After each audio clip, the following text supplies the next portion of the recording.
In Acts chapter 2, we've really been looking at a wonderful depth of worshipping as God's kingdom. I'm not quite sure if you also as curious as I am, but I take a great interest in this world's history, and I take an interest in some of the political movements around the world and how society has changed in so many continents these last few years. But I also take a great interest in our own country. We've now in a wonderful phase in our country where we're talking about a government of national unity, which is really beautiful, where people are trying to get together, they're really working hard to keep these fractures together. But as I was working through the book of Acts, and especially through an aspect of research, it became abundantly clear that the absolute genius of God to be able to bring together diverse groups from various ethnicities, economic backgrounds, from various parts of the world, demographies, and so on, is just absolutely genius. But there's something else that struck me as I was studying through, especially reading through the book of Hebrews late last night. Something struck me. There was not only a seismic shift in the way that God would bring the world together, but also a seismic shift in terms of the way the world would religiously approach God, and how God would determine how that occurrence would occur. We know, obviously, from the book of Romans chapter 1, verse 16, in fact, John chapter 4, where Jesus chats to the lady at Samaria, and he tells her, he says to her, salvation comes from the Jews. And he speaks to her and he says, you worship what you do not know. We worship what we do know. For salvation comes through the Jews. And that is why when we study the Bible, we start to see a golden thread, not only of the fallenness of humanity, but also God's continued attempts to try and connect with humanity through various covenants, agreements, and encounters that he has with humanity through history. And then it culminates in the crucifixion of Jesus. It culminates in something where there is a fight between that which is good and evil for a moment thinks that it wins, but it is in that very moment of great victory for Satan that his greatest demise occurs. It ends Judaism in any way, shape, or form. Animal sacrifices is finished. Rome is destroyed in AD 7. Not Rome, Jerusalem is destroyed in AD 70. And so we find that religiously, the world would never be the same again. And so in Acts chapter 2, we find an amazing event where there is a celebration at Jerusalem, but Jesus Christ's message changes the entire world. While we were in America, a friend of mine told me a story of a man called John Currier. In 1949, John Currier was committed for murder to prison. And this was a town in Nashville, Tennessee, that he was incarcerated. But at that time, he was then seconded to work on a farm. And part of his work was basically to serve out his sentence in labor. 1968, his sentence was commuted. In other words, that he would then be free. But he continued to work for 10 more years because the message of his liberation never reached him. And so he lived a life of incarceration for another 10 years, which he was not supposed to serve out, but the notification never got to him. And now this morning, I want to speak to us as God's children. You and I know the history of humanity. We also know the story of Daniel and the wonderful visions that we have, and we know the history as it played out over 400 years, that there were 4 empires that literally came to an end. But all of those empires served an incredible purpose, and that was to establish the church. Daniel chapter 2 will tell us that it was a rock that was dislodged from a mountain without the hands of humanity to move that, and it crushed this massive statue that eventually crumbled, which was the Roman Empire. And that was Jesus. Let me ask you a question this morning. Let's say you are John Currier, and no one informs you of your liberation. No one hands you the note and tells you, listen, I want you to consider the fact that you don't need to live as a prisoner anymore. You don't need to constantly feel incarcerated by your circumstances or by your sin, and you can be free. Imagine that note is not delivered. I was reading some further late last night, and apparently there was a lawsuit of about $60 million that was filed. Unfortunately, John Currier died in the interim, and I don't think that lawsuit was completed. But in verse 47, we find a wonderful, almost summarizing of this incredible event that starts in Acts chapter 2, verse 38, where 3,000 people were baptized into Christ. In verse 47, he says, and the Lord added to the church daily those who were being saved. Well, today sometimes we have a very different view of people being together. In fact, we see people as belonging to a club where people get together for a common cause. But I want you to know that it's very different from just hanging out together on a Sunday morning, singing a few songs, taking the Lord's Supper, having a sermon, and then leaving and saying a couple of prayers and going together. It is far deeper than that. What happened to those Christians there? Remember, they were Jews. But Peter also spoke an incredible message out that really would have shifted their perception of their history, of their religious heritage. And he would tell them that something else had happened, that Jesus Christ is the culmination of the entire law and of the prophets. When we speak about the church, we speak about the church as the ecclesia. Now, immediately, we want to think of Greek and we want to think of all the wonderful nuances found in there. But it's as simple as this, and I want you to see it in its simplicity. All it is in fact just a group of people that were called out of darkness into the light of Jesus Christ. The ones who were called were not only would have responded in a way of being driven or drawn into this wonderful kingdom, but also people that then would go out and speak to others about Jesus Christ. You see, Jesus Christ had a vision for that spiritual family of his. And in Luke chapter 14, he speaks about a parable of a man who prepared a great supper. He sent out invitations for people to come, and one by one, people were making excuses why they couldn't come to supper.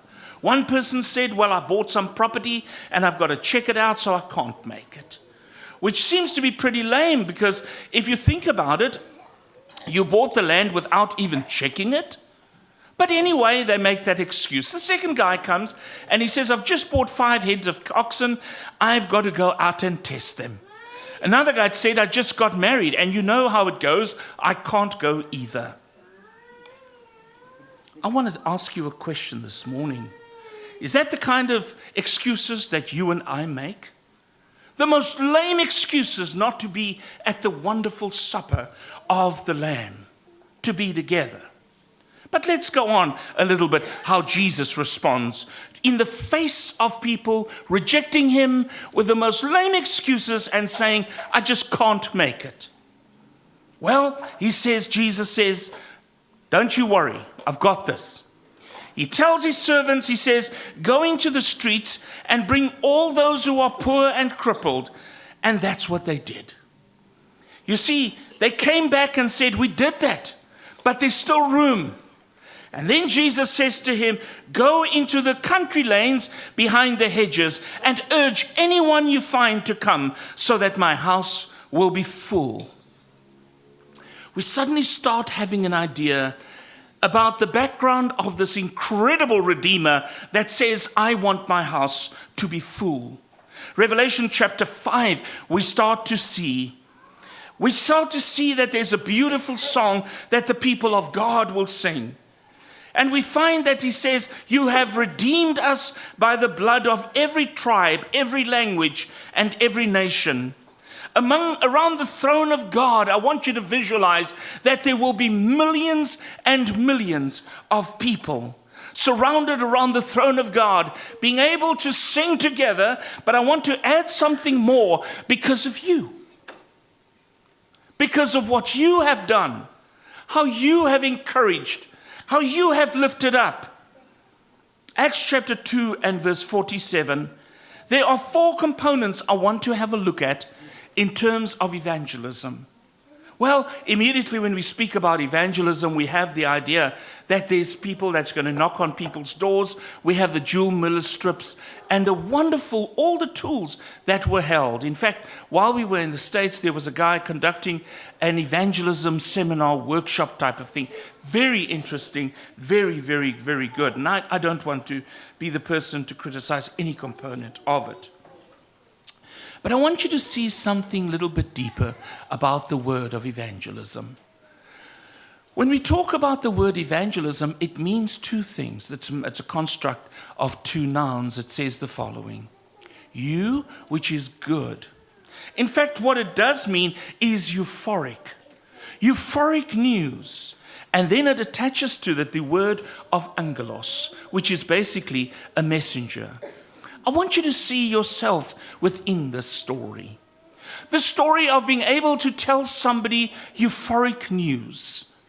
Let me say this to you. Sometimes the most euphoric news you can do is to give somebody a few rand, or 100 or 500 rand, or even R1 million and say, look, I know that what you're going through is very difficult. But I want to give you relief, and maybe it is something where you put some money in the person's hand or even food in the person's hand so that they may eat. The entire book of Acts is a beautiful book. It might as well have been spoken of not just the Acts of the Apostles, but also the Acts of the Holy Spirit. How he would engineer such a complex task to the most minutiate detail to try and get to the heart of humanity. Firstly, I want you to know that evangelism is something that God does.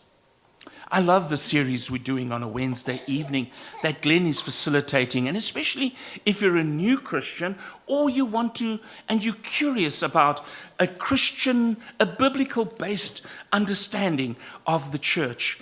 He speaks about the following in verse 47, and the Lord added to the church daily those who are being saved. Matthew 16 says, I will build my church. In other words, it is Jesus' church. In other words, he is the building. He is the one who is doing the saving. He's doing the adding of people. The apostles didn't add anyone to the church. We don't add anyone to the church either. It is the Lord who adds. And first and foremost, evangelism is something which God does. Luke 19 verse 10, Jesus Christ speaks about his work, and he says the Son of Man has come to seek and save the lost. That is evangelism. Luke 15, Jesus told 3 parables about God wanting the lost to be saved, and differently and diligently searches to bring them back. That's evangelism. When you and I embody the idea of speaking that which is euphoric news to someone, we embody the very heart of God that speaks to people's hearts. Romans 8 verse 30 says, to those whom he predestined, he also called. To those whom he called, he also justified. To those whom he justified, he also glorified. Paul wants us to understand that in all of us, we have a choice to follow God. But we have to, in the background, see that it was God who chose us. It was God who reached out. It was God through Jesus who left heaven for us. God never ever in all of human history sought to destroy humanity. Every person who was destroyed in the history of humanity, and you can challenge me on this, was because they chose to absolutely turn their backs on Jesus Christ and God. John chapter 15, we find this beautiful passage, and I love the way that Andre alluded to it in his Lord's Supper. He says, "You did not choose me, but I chose you and appointed you so that you may bear fruit." And it's a beautiful text coming out of this imagery of the idea of the vine. When Jesus tells us, "I want you to follow me," he says to them, "I want you to leave your nets. I want you to leave those things that are mundane and those things that are temporary, and I want you to follow me." It all begins with God. It was God who loved this world before we even knew who he was. It was God who spoke to us this euphoric news and said to us, "I want you to be part of my family. I want you to transcend the mundane attachments that you may have to some kind of cultural loyalty and to some political loyalty or some kind of socio-economic environment where you find your significance. But I want you to find your significance in me who created you." And the entire story of humanity is found out in that, especially when you come to the Tower of Babel, where humanity tried to get together. Evangelism, in the second place, is something that we do. It is something that we do. It's not just God's responsibility. But God has an A plan and a one plan, and that is you and I. In Acts chapter 2, verse 40, we find that Peter would speak to people, and with many other words, Peter bore witness and continued to exhort them, saying, "Save yourselves from this crooked generation." Peter did his best to try and speak to people and say to them that this world is not what it's cut out to be. He says, "I want you to know that it overpromises and underdelivers. The very thing that I've sent to you, that you are part of not creating but forming and being able to have part of my character to enrich and to build and to be creative." He says, "You are now worshiping that as opposed to worshiping me, who is the creator." And so we know that evangelism doesn't just happen on its own. It is something that you and I do. And that is why Matthew 28 is such a beautiful text, where he says, "Go and make disciples of all the nations, baptizing them in the name of the Father and the Son and the Holy Spirit." And there he says is something that we do. Something that as we go, we speak to people. We speak to folk that we know. We speak to people in pain. We speak to people that are in discouragement, people that are in prison, people that are struggling with chemical addictions and pornography and all the kind of addictions that you may think it is. God says, "I don't want you to sit around in judgment of people, but I want you to help them to be a follower of me. I want you to let them get back to me." And so when we evangelize, we work together with Jesus Christ as his followers. It's amazing that in Isaiah chapter 6, when Isaiah's lips were touched by the coal that came from the altar, something changed in him. God purified his lips, but prior to this, he made a comment and he says, "You know, I am undone. I have unclean lips and I'm in an environment with people that are unclean." And the third thing that God does for him there, he purifies his lips and then he sends him. And then Isaiah says, "I'm in. I'll go and I'll speak with people. I'll go and I will tell people that you can change." We often speak of people that being change agents in our society. Changing society is very difficult. It is very difficult to change perceptions of people, and even harder for people to change their perception, not only of themselves, but also of God. 2 Corinthians chapter 5, I love what Paul writes, and he says, all this is from God, who through Christ reconciled us to himself and gave us the ministry of reconciliation. Our job is to reconcile people to God, to get people in connection with God. Where there is fracturing, we don't sit around and criticize and say, oh my goodness, have you seen? No. We say, hey, dude, are you okay? Can I ask you, man, can we talk? You don't have to live this life. God wants you back. And he says, look, I don't believe in God. Person can say, hey, dude, God believes in you because you're an image bearer of God. And so you all look at this broken world that we live in, and we ask the question, how can we change it? Absolutely we can. We change it one person at a time. That's what the early Christians did.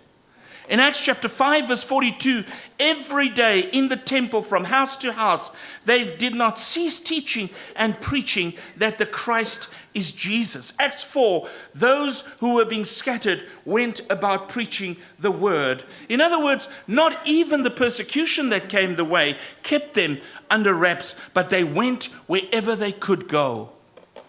What we find is that there was mass evangelism. And we see that on the Sermon on the Mount, where Jesus Christ spoke to a very large crowd. By God's grace, Sue and I actually saw the situation where that Sermon on the Mount was preached. An impressive environment. But also something else happened in Mars Hill, in Acts chapter 17, where we see a large evangelist came together in the form of Paul, and he spoke publicly about this Jesus and proclaimed Jesus Christ. And immediately you and I would look at this and say, I'm very sorry. I am nervous as anything to even speak to a crowd. I can barely speak to a class that I'm teaching. I can barely speak to the colleagues at work. You want me to go and speak in front of crowds. Jesus says, steady now. There are two examples in John chapter 4 and John chapter 8 where Jesus Christ speaks privately to a woman at the well. Okay, let's take it away from Jesus and take it to one of his disciples. In Acts chapter 8, Philip personally shared the message about Jesus to an Ethiopian eunuch on a chariot and spoke to him about Jesus Christ. In other words, sometimes we've got this view that we've got to be this person that's going to speak publicly and our hearts sink in our shoes. But we say, you know what I can do? I can speak to one friend of mine. I can speak to people about Jesus. You see, in Acts chapter 4, verse 20, he says, we cannot help speaking about what we have seen and heard. In other words, I cannot help to speak about what God has done in my life. Do you know the stats are quite frightening? The polls came out this year that says it's estimated that 95% of members of the congregation or the church has never led anybody to Christ. Only 5% of Christians were active in sharing their faith. Now, this is not something I want to criticize or lay at you on my door, but what we want to ask the question is, could you imagine if we can turn the tide on that and 95% becomes energized to say, what do I know? In Acts chapter 5, verse 48, he says, you know what? The little I know, I'm going to share. I'm going to talk with somebody about the little that I know. And they might say, whoa, I need to know a little bit more. And you say, that's cool. Please, let us get together. Let's talk some more about that. But give me a chance to look it all up. Or I'll get somebody to sit with us. The third thing, evangelism has a double result. The Lord added to the church daily those who are being saved. I want you to notice just two thoughts about that.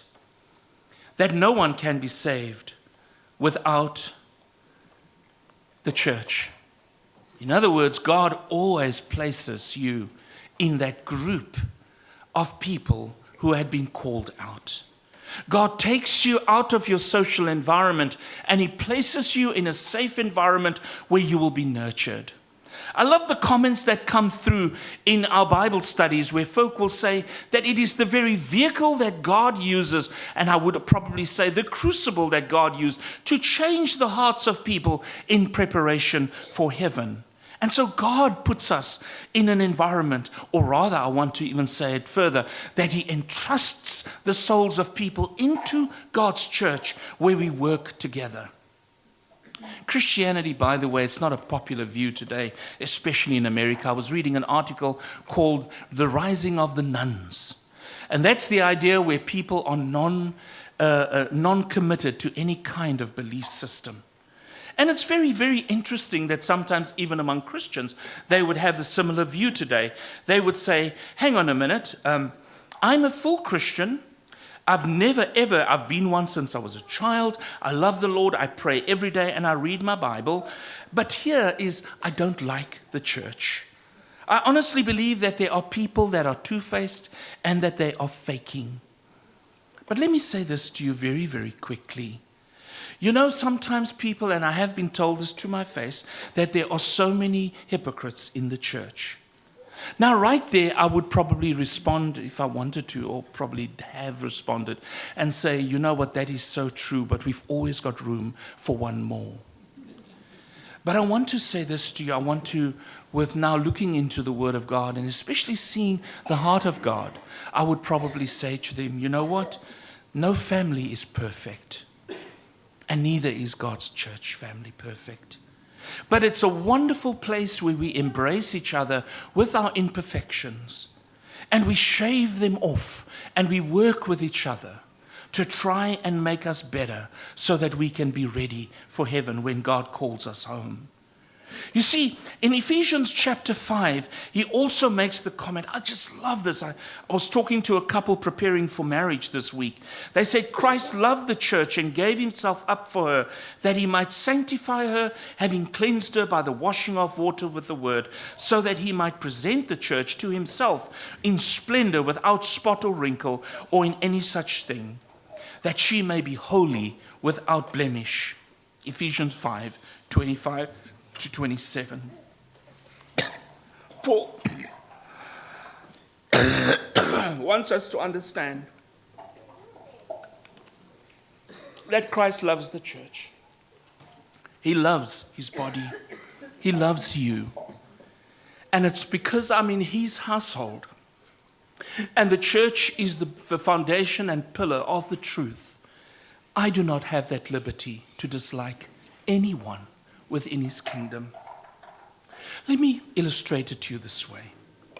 Let's say I meet somebody and the person says to me, Dereck, I think you're such an amazing guy and I want to be your best friend. But I want to share something with you that might not be very pleasant for you to hear. I don't really like your wife. I can't stand her. And I actually don't want to be around her. Now, let me be very clear that our friendship would be finished at that time. You see, when I'm involved in a covenant with God and a covenant with my wife, I have chosen the allegiance to her primarily, and that regulates my commitment to her. Sometimes you don't like the church because you've been hurt, or your family or children have been hurt by the church. You see, you cannot determine how people treat your children, and it's painful at times when you see how they are hurting. But here's the kicker. You and I have a choice to do what Christ does, and that is to love his church. You do not have that choice. You surrendered that choice when you became a child of God. When God saves a person, he puts him in a community, and our goal is to get them to heaven. This week, 2 Christians passed away last week. Both of them were committed to Christ. And you know what? It was the most wonderful privilege to speak at their funeral, to speak about their commitment to Christ. I don't care what they've done in this world, but what they did for God and in his kingdom is paramount. Fourthly, evangelism is daily work. You work daily at it, and that's all I want to say about this. Speak to your friends, speak to your family, Acts chapter 4, 5,000 men were added to the church. In Acts chapter 5, Luke stops putting numbers around it, and he just speaks about multitudes and multitudes of men and women that were added to the church. J.C. Ryle makes a comment about what we spoke about earlier. The highest form of selfishness is being content to go to heaven alone. You know what, brethren? We need to take as many people along with us. There must be not a modicum of selfishness in our hearts at all. There was a story of a church that had the following words placed on its wall. A beautiful sign that says, "We preach Christ crucified." And that's a beautiful text.